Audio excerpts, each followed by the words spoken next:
So, good morning, good evening, good afternoon. Welcome back again to Cannon Fodder TV, the channel for a lot of Arsenal fans all over this world. And like I said, our usual journey segment, whatever you want to call it. James and myself are going to be talking about Champions League action, as well as maybe some bits and pieces about the Premier League. The Premier League, yeah. And Kai Havertz scored as well. But James, Yep. how have you been keeping? How are you? Very well, thank you. Always nice to be on to talk about European football. I'm particularly excited about this opponent because I believe they're very underrated. And I think tomorrow night's going to be a real test. And I'm really looking forward to it. Wow. Okay. James, can I pick your bones about the Premier League action? We beat Yeah, unresounding beating Bournemouth. yeah, I thought it was a great team performance. I thought it was very mature to give the penalty to Kai Havertz. And, doing well, but it's a long old season. Yeah. The most important thing for Arsenal this season is to win a trophy. And that's something we mustn't lose sight of. It's no good finishing top four and ending up trophyless. It's no good releasing four new kits trying to rinse the fans. A football club is built on their history, and trophies contribute to your history. And we are not a fashion club; we are a football club. So I'm hopeful that we can win a trophy this year. Yeah. So yeah, the Premier League action. Oops. Oh dear, what's happened there? James, I don't know what happened there. Not sure. Wonders of technology, eh? Yeah, we're still here. We're still here. So you just spoke briefly about we're going to be back in action tomorrow in the Champions League against Yeah, Lens. yeah. But can you tell us something about the manager? Do you know much about their manager? Well, the manager's heavily linked with the club, and Frank Heiser has a um, really good reputation. And if I was to tell the viewers tonight that Lens only obtained League One status in April 2020, and it's October 2023, and they're playing Champions League, it just goes to show the rapid rise they've made in such a short space of time. I'm going to stick my neck out and say if Lens don't lose tomorrow, I think they'll get through the group because they would have gone to Sevilla, which is the most difficult away day, and got a point. They would have hosted the most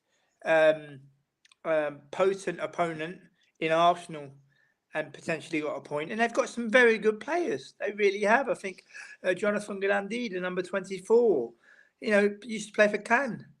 Ruben Aguilar, more than 100 appearances for Monaco. Angelo Fulgini, the striker, more than 100 appearances for Angers. And Przemysław Frankowski, the Polish midfielder who also played in the World Cup. This is a dangerous side. This isn't, excuse the pun, this isn't cannon fodder. This is a dangerous side. And for all the Arsenal fans saying, oh, it's a great, kind group for Arsenal, you come back to me at 9:45 tomorrow night and tell me how you get on. Oh, goodness. But do Because you think Arteta would allow the players to be complacent going in? I mean, how well they play against PSV. Would he allow the players to be complacent, James? Well, he shouldn't do. But there again, he doesn't have a lot of European experience.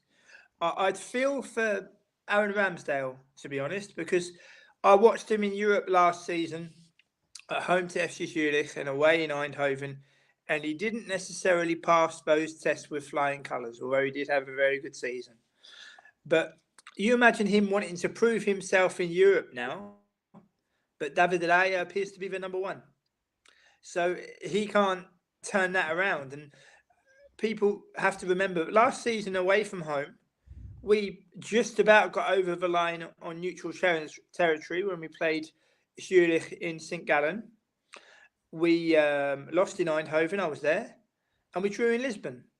Now, if you're going to play at a higher level the exact following season, you can't turn it on like a tap. And, I think that tomorrow will be a draw. And if you say to me, that's what you get, I'll say, I'll take that. People need to remember, Alex, that we have 6 games to secure a place in the last 16. And this is the last chance saloon. This is it. This season will define Arsenal's Champions League history. And if it's a limping out at the group stage, if it's getting knocked out of the last 16, then it's obviously not good enough, is it? I can take not being good enough, but what I can't take is not learning. That goes for the players as well as the fans. I've been fortunate enough to watch Arsenal in Europe on many, many different occasions in Champions League and Europa League. And I'll say once again, apart from the money involved in the current day, the gap between the seasoned teams and the lesser teams is decreasing year on year on year because of better coaching worldwide. And I just think that we mustn't take it lightly. Arsenal are in a great position, but we're not Man City, and we haven't won anything for 4 seasons. So the most important thing is to win a trophy. We've got on our honours roll, Alex, we've got 47 honours, upon which one of those is shared with Tottenham in 1991.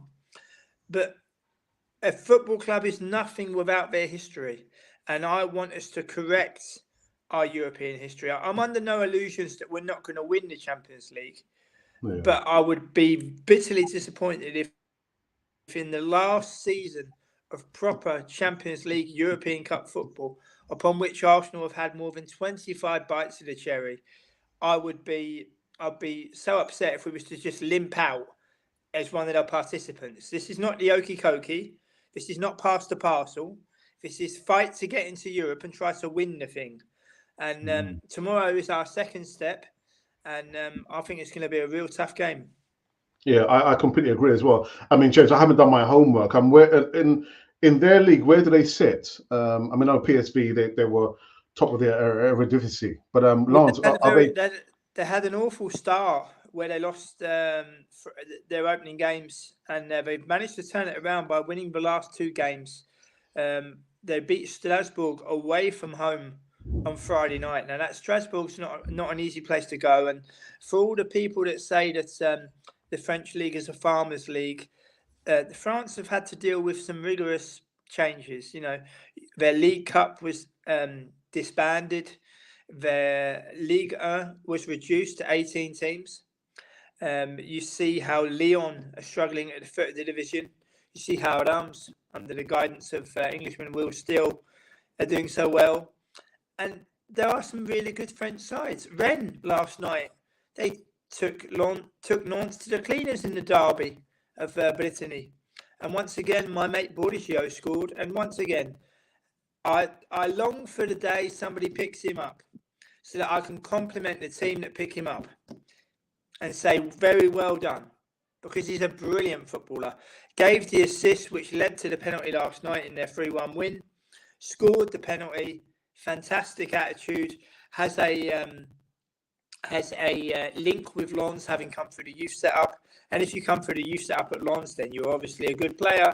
Raphael Varane, for example, stands out. This is a team which, you know, Gerard Houllier coached Lens in the 80s. Many people forget that. He wasn't just Liverpool manager. Gerard Houllier also managed Lens. Roger Lemaire, who won the Euros with France in 2000, also managed Lens. It's a big club. And Arsenal might know them as their first ever Champions League opponent, which I think is very disingenuous to the 1970-71 team that played in the European Cup. Yeah. It's the same trophy. But the hype surrounding the PSV game, take part in the Champions League quiz and name all 60 of our opponents. I found it quite bittersweet to go through that because I was at most of them, you know, and it's very, very strange. And Lens are a healthy French side, obviously not based in northern France, the region of Calais. You know, I think tomorrow is going to be tough. And I've seen Arsenal play a lot of French teams. I'm hopeful of being at the return fixture at the Emirates at the end of November. And if we win tomorrow night, I shall be pleasantly surprised. James, I know there's a couple of comments, or a few comments in the live chat, but just there's been a question from the English Conversation Club. They said, if Lens draws with us, who will finish second, in your opinion, once all the games have been played out? Well, I said we'd finish second before we kicked off. Right. And I'm sticking to it. And people might say, Sevilla in the Europa League yet again, they've won it 7 times. They got more European pedigree than what we've got because they don't mess about with it.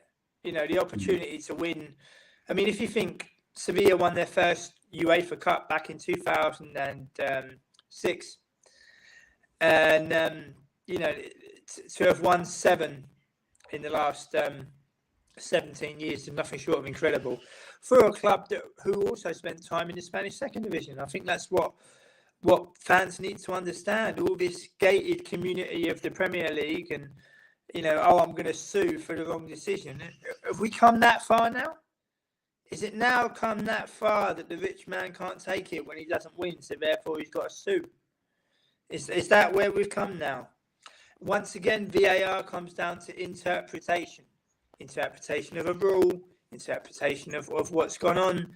And I do find it very strange how some professional footballers, some of which I've interviewed, like to cast an opinion regarding VAR.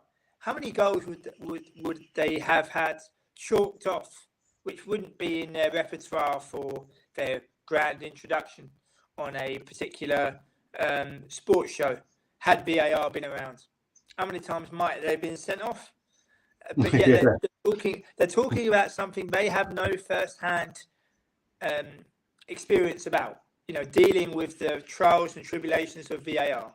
I think when VAR was muted, nobody in their right mind thought, it will mean that if his index finger's offside, if his big toe's offside. Nobody was thinking about those things. But it's very much a sign of the times. I mean, you take Arsenal, for example, against Bournemouth. Time added on at the end of the first half, 5 minutes. Time added on at the end of the game, 7 minutes. That's an extra 12 minutes. So games are no longer 90 minutes, is it? It's now 105 minutes, 112 minutes. And I think we're going down a very slippery slope. And the reaction of Liverpool, some you win, some you lose. But Liverpool have won the European Cup 6 times. If I was them, and I was the second biggest club in the country, some you win, some you lose. You're not going to lose your European Cups, are you? So just goes to show. I mean, James, as the format of VAR stands, would you change anything about? Pandora's box has already been opened, so you can't shut it. Pandora's box is already open, so you can't shut it. But I defy anyone to tell me when this was all being muted, if his big toe's offside, then he's offside. No, because the advantage always goes to the attacker. If his index finger's offside, nobody thought about those things. So I think there's too much money at stake to scrap it completely. Yeah. And when I hear things being bandied about, like, we're gonna sue. What exactly are you gonna sue? You sign television contracts, you sign and you receive an awful lot of money, and we've reached a point now where prices are exorbitant to attend games. Our club is releasing 4 shirts in one sitting, so that's £320. I don't know what a weekly wage in the UK is, because I haven't worked in the UK for nigh on 20 years. But if you earn £320 a week, I think you're doing well. And you're certainly not going to spend all that on a cheap shirt. You don't have to wear the latest fashion. Also, the most important thing, nobody cares. Nobody cares if somebody's got the right, the correct shirt or anything. I sit in a home with 19 Arsenal binders with goodness knows how many games inside them, but I've lived every single one of them, from Highbury through to the Emirates to away days to European. Kicked every ball, but also seen an awful lot, which qualifies me to speak about European football in particular. And as I say, my attitude at the start of this competition was, in the since the inception of the European Cup / Champions League, there's been 23 winners. We're not one of them. So we've got one last chance to put that right. Otherwise, history will judge us that we had so many bites of the cherry and just our attitude was completely wrong. Let's keep Arsene Wenger in charge because that's what the bank want. Let's have the nice away days for the people that can afford them. I didn't enjoy returning to England to see us get schooled by Bayern Munich. to see us get schooled by Monaco, to struggle against Ostersunds in Europa League, to struggle against Sporting Lisbon in the Europa League. I just think our attitude regarding European football has been completely wrong. And I think if we'd have had a more ruthless board that didn't think this isn't like a nice meal. Oh, what did you do the other night? Yeah, I went for a nice meal. Oh, that's nice. This is what you're judged on. Real Madrid have won it 14 times. Milan haven't won it since 2007, but they've still won it 7 times. Liverpool won it 6 times. Bayern Munich have won it 6 times. Ajax haven't won it since 95, but they've won it 4 times. It doesn't matter how long ago it is, they've won it. And as I said when we were previewing PSV, this tournament's filled with nearly men. Hibernian, Roma, Dundee, Tottenham, Arsenal. It's our last chance. This really is our last chance, and for me, it's been exceptionally bittersweet. I'm proud as Punts to have achieved what I've achieved watching Arsenal in Europe, but part of me just thinks, no, it's gone too far now. And next season with the league format of 4 games at home, 4 games away, that means you have a group phase which starts in September and finishes at the end of January.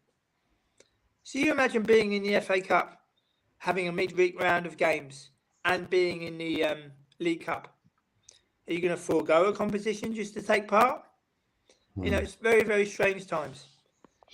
But James, just looking at Arsene Wenger's tenureship, and we know the history, it's there in black and white in print, that we were in the Champions League for 20 odd years and we came close maybe once. Are we being a little bit disingenuous towards Arsene Wenger, because we know the move from a Highbury Stadium, as painful as it was, coming to the Emirates, we were told we're going to compete with the biggest clubs in Europe, even though we were already doing that at the Highbury Stadium. We were restricted, or he was restricted, with the amount of money that they could spend, because we had to think about paying back the money for the stadium.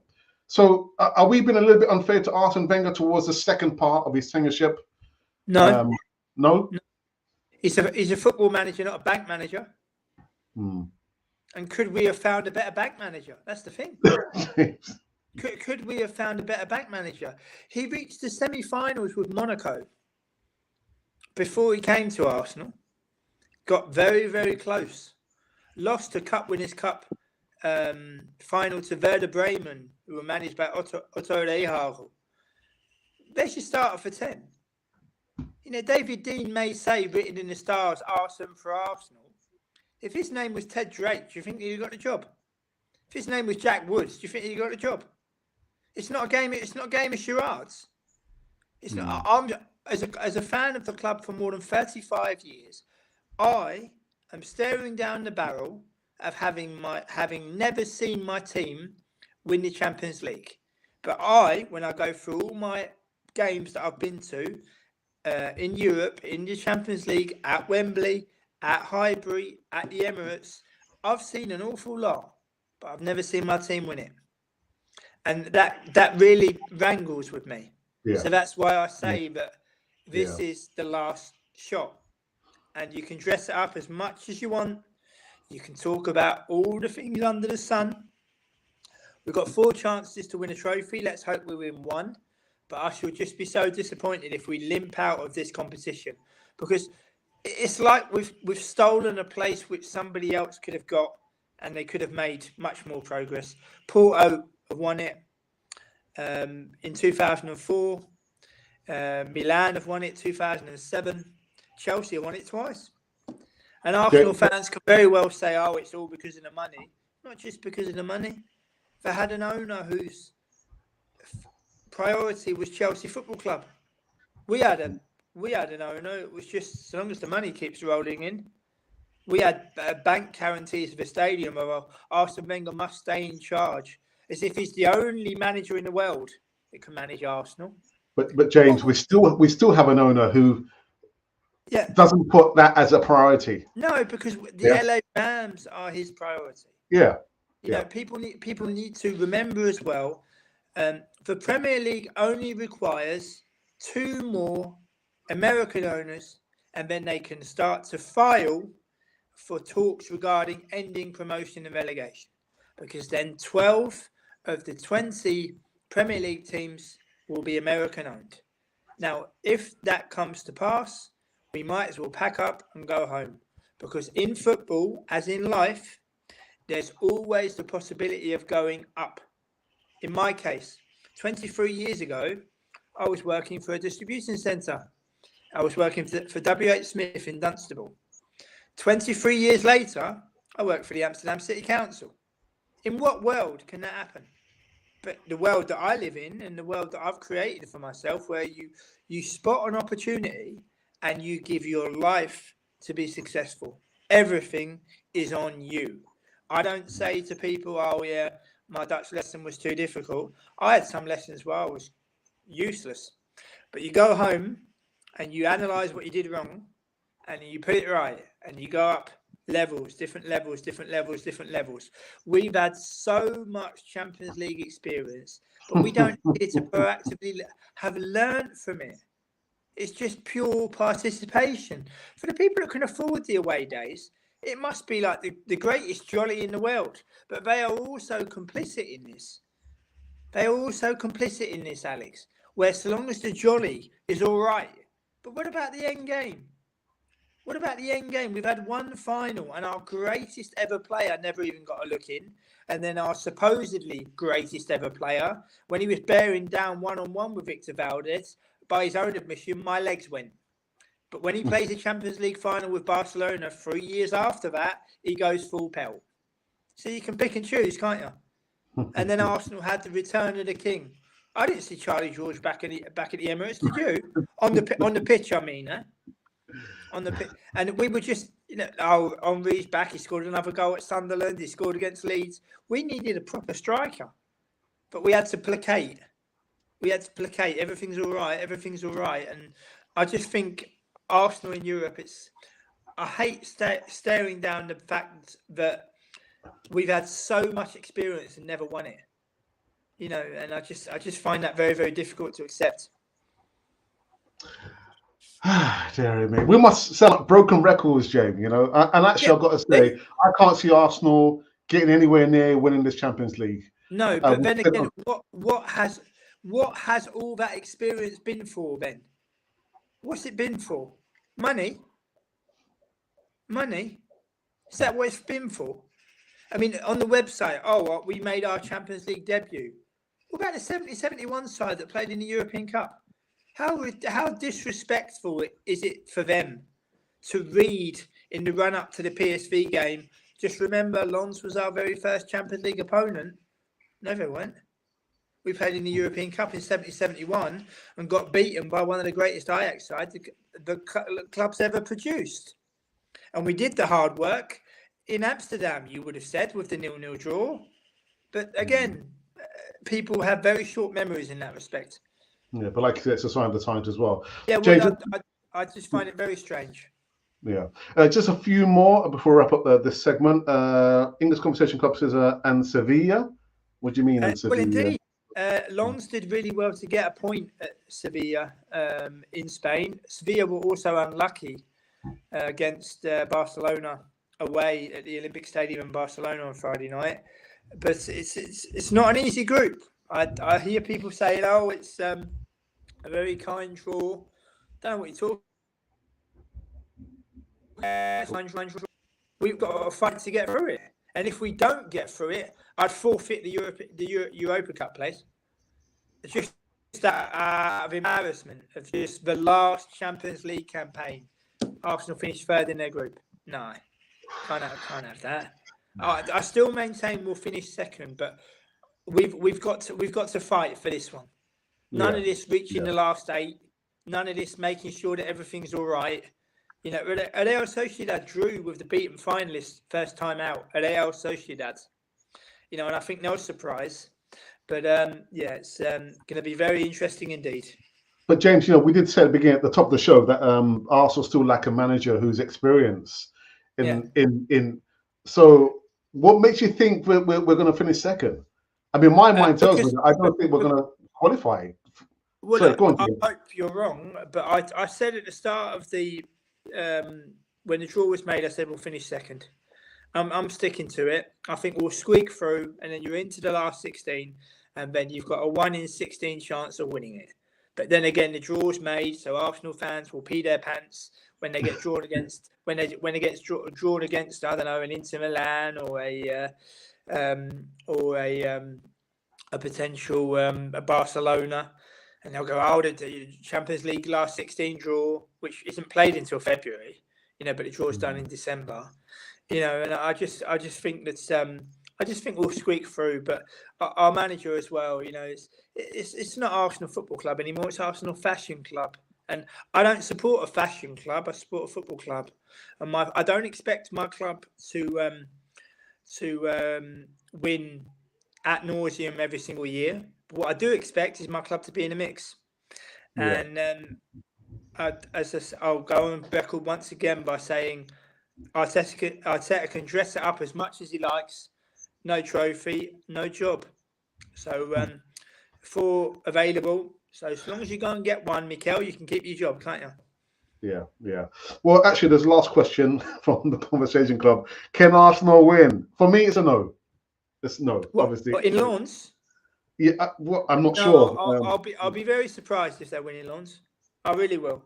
Not just because I've talked Lens up tonight, but you can't go from struggling past Zurich in St. Gallen, losing in Eindhoven, drawing in Lisbon, to all of a sudden turning on a 5-star performance away from home against a very stubborn team. This is a team who last season won their first 10 league games at home. 10 out of 10. That's why they're in this thing. That's why they're in this thing. And my prediction is a 1-1 draw, Alex. I'm gonna go for a defeat. I did have one more question for you, James. With literally the cups, the competitions that we were in, Champions League, Premier League, FA Cup, League Cup. So I think you said to me before, you cannot plan. You can't, because I've been asked this question. And I've been told that Arteta should just focus on one competition. Can that work if you just focus on one competition? No. Well, we were talking about Arsene Wenger tonight. What did he do? He focused on one, didn't he? Look what happened.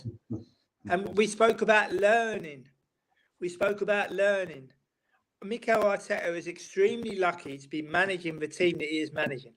Extremely lucky. And he sits there in his press conference with his hair not looking a single jot out of place. I'm trying to phrase it properly. In what world do you start your managerial career at the 3rd biggest club in the country? Where do you think you're going to go after that? So Barcelona, Paris Saint-Germain, but it's Arsenal that make the decisions. And to coin the phrase of Keith Birkinshaw, one of our dearest rivals, best ever managers, when he left after falling out with Ivan Scholar regarding player interference, there used to be a football club over there. They might say about that. They might say that about Arsenal in about 10, 15 years. James, last one in the live chat has come from Scott. Good evening, Scott. He says, and none of that matters. Everyone is capable of winning on the day. How many days we had in the Champions League? One too many. Yeah, one spot many. On. That's an absolutely brilliant way to finish the podcast. One too many. Brilliant. Absolutely brilliant. And I will just elaborate on Alex's amazing point by saying there are only 23 teams to have won this competition. We're not one of them. So this is our last chance to win this thing. And I hope we can get a positive result. But this isn't Championship Manager. This isn't FIFA. We're coming up against the team that got promoted to Ligue 1 in 2020. 3 years later, they are playing Champions League football. Last season, they won 10 out of the 10 league games on the bounce. Absolutely amazing. That's why they're in this thing. So we need to show them respect, and we need to try our best, because if we limp out of this competition, then I don't ever want to see us in it again. just go away and just I don't know, play tiddlywinks or something. But you know what, James? Yeah, I mean, every time we talk about the existence of Arsenal in the Champions League, at least when we deconstruct it, it is so painful, James. Yeah. It is so bittersweet, isn't it? Yeah, but you're being polite by saying painful. You're being polite by saying painful. I've coined the term bittersweet because it is bittersweet, and it's as if we're not cut out for it. So don't go in it then. If you're not cut out for it, if you're a gifted pianist and you see a special competition, I can't touch their level. Well, at least he knows, didn't he? But we were just, without the financial clout, would it have been as important to qualify? If the financial clout hadn't been there, people have to remember as well. Years before the Champions League, you had to win your league to qualify. Exactly. Yeah. And that's a damn sight harder than any of this nonsense, isn't it? Yeah. Aston Villa, they went from the 3rd division to European Cup champions within a decade. Tony Morley, Burnley and Preston. I know times have changed, but it's about identifying players. Arsenal were linked with Calvin Phillips today. Calvin Phillips has hardly played any football. So what's he gonna add to Arsenal? He's never played any football. But again, it's very much a sign of the times. But as we've said before, privately as well, Alex, at least nobody can take our memories away from us. Absolutely, as you always say. Well, listen, that is that. Another segment talking about Champions League, and I didn't even talk about my prediction. I don't want to give a prediction. I might upset some people who's watching now, so we'll leave it like that. But James, always a pleasure to speak to you, James. Always a pleasure. Look forward to next time. And as I said, we had a great performance last time out at PSV. I'd love us to have that as a marker every single game, but that's very unrealistic. But we've got an opportunity and we've got to take it because we need to win a trophy. We need to have a good showing in Europe as well. This isn't fantasy football. This isn't FIFA. This is real life. And the fact remains, Arsenal have had so many chances, and history books will tell you Arsenal have had 25 bites of this cherry and not won it. Real Madrid have had more than 25 bites, and look how many they've won.